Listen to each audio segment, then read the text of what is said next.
Well, hello, my name's Treesap, and going on 5 years now, I've been daily driving Linux, and I kind of just want to ramble about my experience and kind of tell you about what it's been like for me. Now, I switched over to Linux because of a mild inconvenience with Windows. It was so mild that I don't remember. I remember the feeling. I remember being so upset that I just decided to go, I downloaded an ISO of Ubuntu and just threw it on a USB. I remember I used like Balena Etcher or something like that, put it on there, and just got started, and that kind of set me down the road I am today, where I've used a multitude of different distros. I've used, of course, Ubuntu. I've used Linux Mint, Fedora. I've installed Arch, like going through the whole process once, and fucking it was a train wreck. It worked, it functioned, but I did that on a little laptop. But for the most part, I do like Arch based distros. Like I've used Endeavor, I've used Manjaro, and currently I've been using Garuda for a long time, and it's been kind of my main distro of choice. But Garuda is basically, you could simplify it and just say this is basically just a glorified install script for Arch Linux, which is nothing wrong with it. Like you can just do a regular Arch if you wanted to, but I don't know, I kind of just like it, so I just go with that. But I've kind of dabbled in multiple different distros. Like I haven't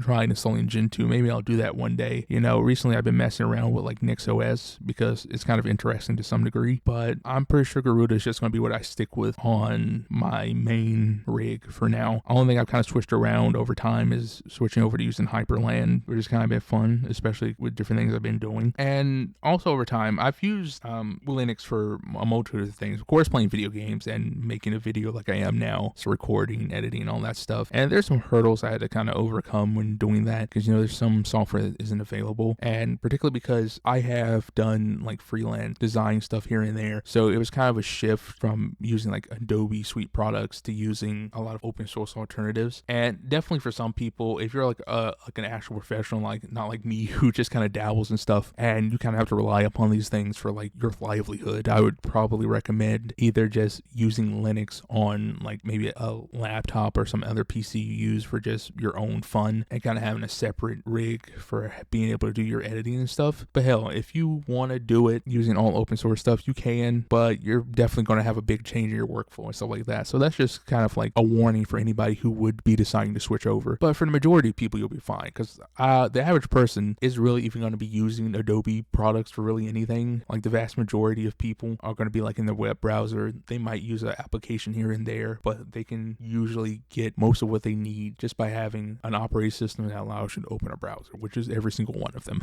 So they won't really be that inconvenience, especially if it's something like Linux Mint or anything that really kind of just makes it very easy for a person to switch over. And I think that's one of the great things about Linux is just the flexibility. You can have a very simplistic experience, or you can kind of go into every little nook and cranny of your operating system, kind of tailor things to make that experience unique to you and kind of fit your preferences. And that was one of the fun things, despite it kind of being a very tedious process for me when I did set up Arch that one time, and I'll probably never do it again, to be honest with you. But it did kind of give me a good understanding of kind of how everything functioned on my PC, and kind of gave me an understanding of how to make certain things work, and like how these different processes kind of led to all the stuff happening on my computer, which I liked. I think a lot of people kind of fall into that, especially if you're kind of one of those people who likes to tinker with things. I think that's one of the things that kind of makes Linux interesting for that group of people that I kind of put myself into, that you can kind of just sit down and just entertain yourself purely just kind of trying to figure out things you can do on your computer or with something in general. And another thing is, I think I kind of picked a good time to kind of switch over to Linux, because it was kind of transitioning more and more into being a good place to play video games. From at least what I've heard from some people, like you go back in some earlier times on Linux, you could still play video games, but there was kind of more difficulty, more hurdles to jump over. Whereas today, would say something like Proton, which is based off Wine, and Wine is just a compatibility layer. It basically takes a Windows application and converts it in a way that allows it to run on Linux, and Proton is built off of that. It's just a custom version of it that was created by Valve to kind of help using their Steam Deck. And Valve has kind of had their own OS a few times, but the most current one is, it is based off of Linux, since Linux is open source and you kind of do whatever you want with it. And that's been a very big boon for a lot of people. And I gotta say, I would have been a lot more hesitant to switch over to Linux or really stick with it if I couldn't really play games how I wanted to, because I love video games. It's one of my main hobbies, and having that ability to play basically everything I want to play, for the most part, I don't really run into any issues. Maybe if I was a person who wanted to play Apex now, because I think they've completely just banned anybody who uses Linux, or I want to play Fortnite, because despite me thinking that I believe there are tools set up for using like the Unreal Engine to like make games playable on Linux just kind of natively, I don't think Epic Games does that with Fortnite, because I've heard people run into issues with that. But for the most part, I can play basically anything else. Like I've played WoW, I've played League on Linux and got it to work fine. Took a little extra tinkering here and there, but I got it to work. So majority of things I want to play, I can play them. Also, another benefit of Linux, I would say, it is a good development environment. I am a hobbyist programmer. I say hobbyist because I'm still currently like a student. So I'm not getting paid for anything, but I do like to just make stuff here and there. I'm not going to put you in screen because it might be rather embarrassing, honestly. But it is a nice little environment. I am a NeoVim enjoyer. I used to use VS Code, but I switched to NeoVim, and once I kind of got through the process, kind of learning all the commands and inputs and such, it just felt a lot better, especially using some like NVChad. It makes things a lot simpler, especially when it comes to like installing plugins and doing all that stuff. It's just way easier doing it with that, and it kind of allows me that extra little bit of customizability. And like I said, I like to tinker with things, and that's been something interesting, especially when I combine it with like Hyperland. It's been a wonderful experience. I used GNOME for a while, then I used KDE Plasma as well, but switching to Hyperland has been a cool experience, though it does fuck up with some things.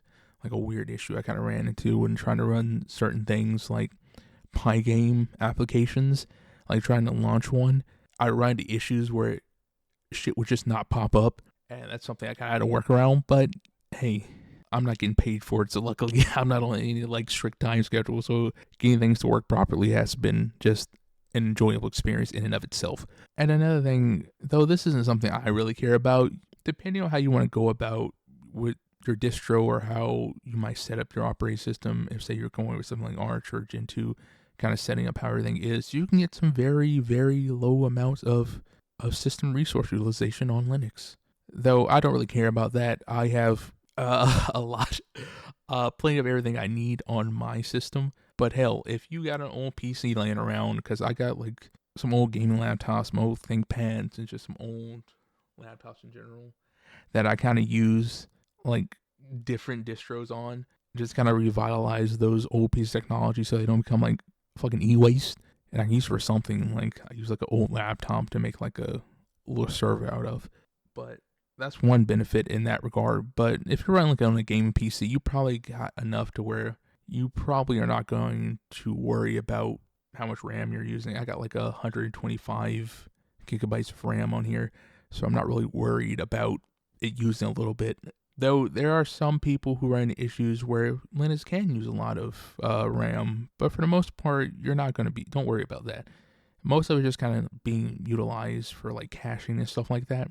Similar to really just any operating system, you're going to have some amount of your memory being used for caching, because that RAM, that the memory speed for that is a lot faster than other things you'll be using, because speeds differ. So if you're talking about like your VRAM or your GPU, or the cache on your CPU, or just like your hard drive, depending on what kind of hard drive you're using. If you're using like a solid state drive, or just an actual mechanical drive, or something like a NVMe SSD like I'm using right now, there's all kinds of different things that kind of go into it, and there's very variable levels of speed.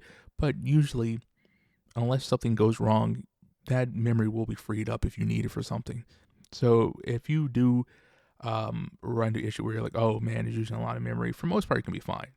Now, of course, there are bugs. I ran into like a weird bug at some point, and it seemed to be something that was happening with the Steam application I have, where if I ran it, like I just popped up like my little menu from my application and just clicked on it, it would just utilize a lot of RAM. But if I went into my terminal and just kind of opened it, everything would be chill. So you'll run into some weird shit here and there. But for the most part, if you're using a distro that has any amount of a community, and particularly if it's based off something like Arch, you'll have plenty of documentation to read through to fix most issues you run into. And yeah, you'll have to read some documentation here or there if you run into certain problems, Most time you won't, but if you do, read the documentation. That documentation exists out there. There's plenty of resources to help you with. Just sitting down and reading that, you'll probably get more help from sitting down and reading documentation than you will just going out and finding something on like a random message board on like Reddit or anywhere else, because the documentation will probably help you more. That's been my experience. I've ran into issues to where I've been looking for the answer here and there and all over the internet, and then I just like gave up and read the documentation. I was like, okay, I fixed that problem in like 20 minutes after reading it. So that's my recommendation. Read documentation for things. Documentation exists for a reason. It will help you with your problems. Do not go looking under every nook and cranny of the internet trying to find a solution that is probably already been solved or already has some level of material that will help you fix it. I don't know. I kind of didn't make any sense, and I probably kind of like went in a fucking loop kind of explaining that, but hell, this is called a Rambled review. So if you read that title and you're upset about that, I don't really know. You kind of hopped into this experience yourself. Also, something to bring up, a good decision I made kind of early on, and really I kind of made this decision because my rig was fucking dying, particularly my graphics card was dying at that point, was switching from my 2080 Ti that I had at the time to like a 6800 XT. And when I switched to that just made the experience on Linux way better, because I didn't run into some of the issues I had at that point of time. Because NVIDIA products, they can work well on Linux, but you will run into some problems, Even if you're using like the actual drivers put out by NVIDIA and not just some open source drivers that have been put out. And let's be real, if you're starting off with Linux, don't be worrying about being everything open source. Use what you need to do what you need to do. It's not that serious. I like open source stuff, but sometimes you just need to use something. But luckily, if you are using AMD, their drivers are already open source. They're already there on every distro. You don't have to choose to install them. You can usually just be fine. It's like a plug-and-play experience. I use everything AMD. I'm using the AMD CPU and AMD GPU right now. Everything works well. And yeah, I think I'm done rambling about Linux for now. I think I might talk about more things involving Linux in the future. And this could kind of be like a good starting point. And also maybe this will get some people, I don't know how many people watch this, maybe not that many, but who are interested in Linux. It's a fun experience. You might enjoy yourself when you use it, depending on what your needs are and your preferences are. But yeah, I enjoy Linux. Hopefully you enjoyed this video, and if you did, you can like it. If you didn't, you can dislike it. It's up to you. Do whatever you feel. You can say this was absolute horseshit if you so desire. More power to you. But yeah, just thank you for making it this far and listening to me. Peace. I'm out.